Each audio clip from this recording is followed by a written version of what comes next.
Guys, Alan Gilday here from Create Your Abundance, and welcome to you. Today we're looking in the third video in our series about how to effectively manage more empowering states for ourselves, and the subject today is focus, what we choose to focus on and how that empowers us or not. Now, in the previous videos we looked initially at the importance of mastering an effective and powerful and vibrant physiology. In other words, being fit, vibrant, healthy and happy. We looked at the power of sleep was one thing, okay? Getting enough hydration was another. Using diet as a means to cleanse and nourish and empower the body in an effective way rather than filling ourselves full of toxins and chemicals that slow us down and eventually lead to disease and death. And also additionally, we looked at some basic kind of foundational principles of the merits of exercise, with the point being there that movement is medicine, both in mind and body. As the old Latin saying was, corpore sano in corpore mens. Forgive me, my Latin is atrocious, but the gist of that is healthy mind, healthy body and healthy mind. And finally then, we also looked at the power of communication in the second video, and that was really relating to the way in which we have inherited many negative traits in how we talk to ourselves internally. And we thought about inspiring ourselves to perhaps come up with more empowering, compassionate, energizing and exciting ways to talk to ourselves that were basically saying things like, I can do this, I will do this, I feel great about myself, I feel great about this challenge, rather than I'll never be able to do this, life sucks, here's another example of things going wrong. Okay, you get the gist. In both instances, we're clearly seeing how physiology and how we're communicating with ourselves, what we're telling ourselves, makes a direct impact on the quality of our lives, because either we'll be starting to feel better or we'll be starting to feel worse according to the programs that we're running in our body and in our mind.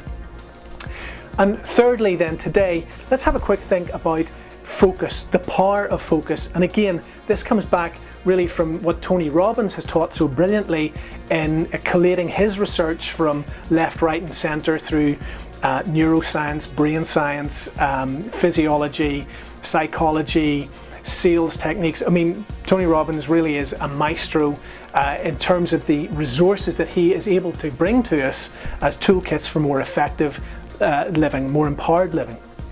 And Tony talks at great length about the power of focus and how we choose what it is that we give our attention to.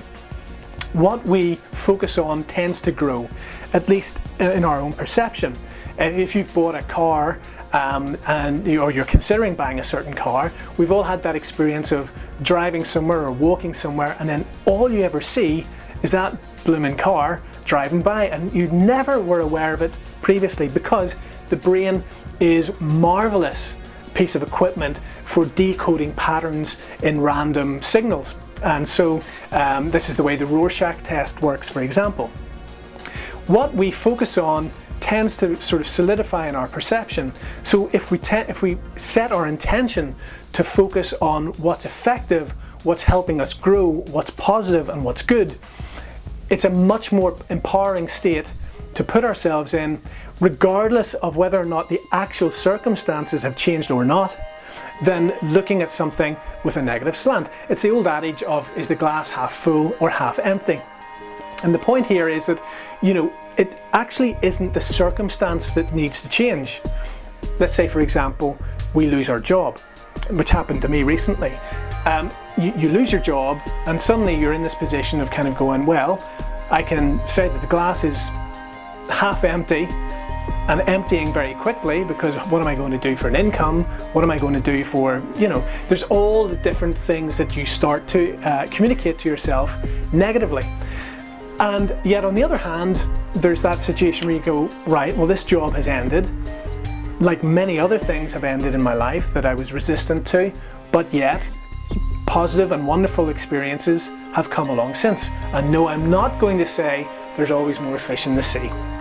But that is the gist of where we're going here, that one chapter ends and another one opens, and that is a cliche, but that is the nature of life. Things are cyclical. There's a spring, there's a summer, there's an autumn, there's a winter, and guess what? Then there's a spring. And so when a certain chapter closes, we have really little choice but to say, that's done and dusted. How can I effectively and pragmatically take action to bring the very best circumstances to myself and others out of this? So it's what we focus on rather than the actual empirical event itself that's important. Somebody leaves you, for example, your girlfriend or your boyfriend, your partner leaves you, and you have a choice. You can wallow in genuine grief and loss, or you can say, well, their loss, I'm a fantastic person, we had a good time, things came to an end, so be it, I am going to move on, and I am not giving my permission to anybody else to take my happiness away from me. That's not to say you deny the emotions that you feel, that's part of being a human being, but we're all tempered by grief and suffering.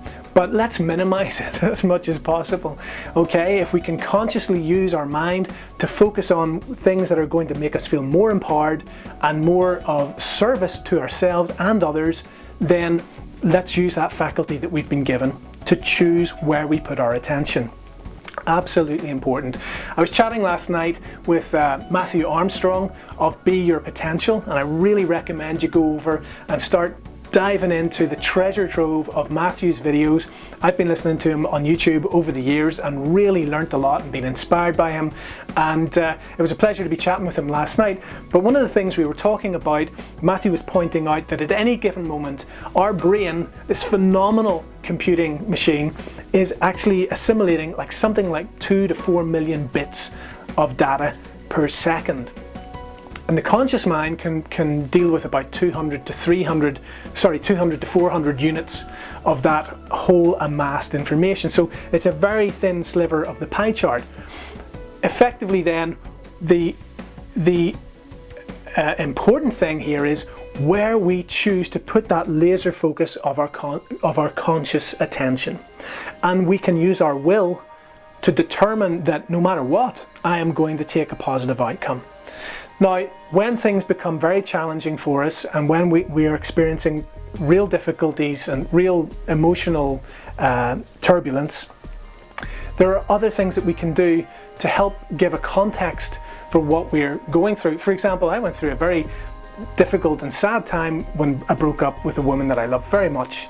But when I looked at that suffering in relation to that of people who were dealing with the loss of a child, or people who had gone to fight in a different country and take lives and lay down their own lives, and then to find out that all that was based on a lie for corporate profit, or people who went and endured unbelievable hardships in many different circumstances in day-to-day life in the world around us, I felt like I am lucky to have had the opportunity to be in love with somebody, to care about them, and to have that lovely relationship, and it ended.